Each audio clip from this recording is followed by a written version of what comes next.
So hello বন্ধুরা, শুভ বিকাল সবাইকে জানাই। তো তোমাদের সাথে অনেক দিন অনেক দিন ধরে আমি ভিডিও করছি না, কারণ শরীরটাও ভালো না। তো আজকে অনেক দিন পর একটা ভিডিও দিলাম। তো তোমরা ভিডিওটা দেখো।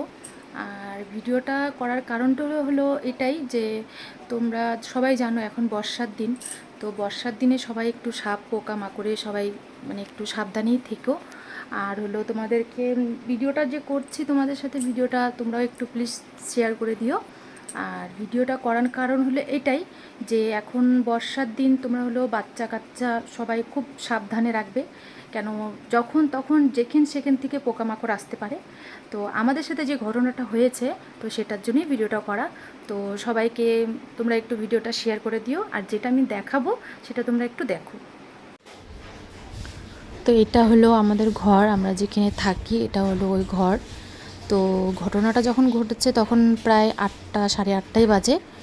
তো ভাগ্যিস যখন ওই উপর দিয়ে নিচে পড়ছে তখন আমার ছেলের সামনেই পড়ছে, তার জন্য বিশেষ করে আরও ভিডিওটা বানানো। ভাগ্যিস যে বাচ্চাটার কিছু হয়নি। তো পড়েছে একদম এখানেই পড়েছে, তোমরা দেখো, জিনিসটাকে খালি দেখো।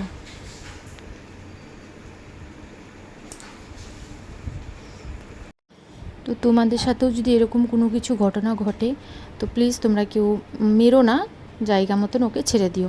আমরাও জায়গা মতন ওকে ছেড়ে দিয়েছি, মারিনি। তো এরকম ঘটনা এখন হইতেই পারে, কারণ এখন বর্ষার দিন। তো যখন তখন যেখান সেখান থেকে আসতে পারে। তো তোমরা প্লিজ একটু সাবধানে থেকো। আর মশারি তো অবশ্যই ভালো করে রাত্রেবেলা মশারিটাকে গুজো।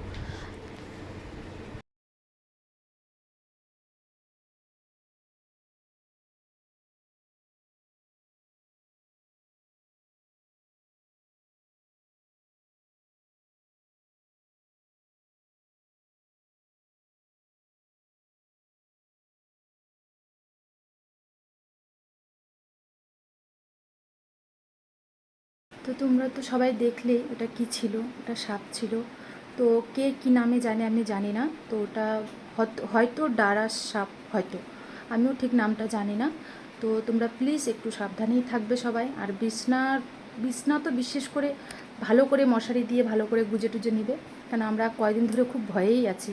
কারণ একটা জিনিস যদি ঘর থেকে বেরোয় তো স্বাভাবিক সেটা একটু কয়দিন ভয়েই লাগে। তো তোমরা প্লিজ সাবধানে থেকো, আর ভিডিওটা অবশ্যই শেয়ার করে দিও যেন সবার কাছে ভিডিওটা যায়।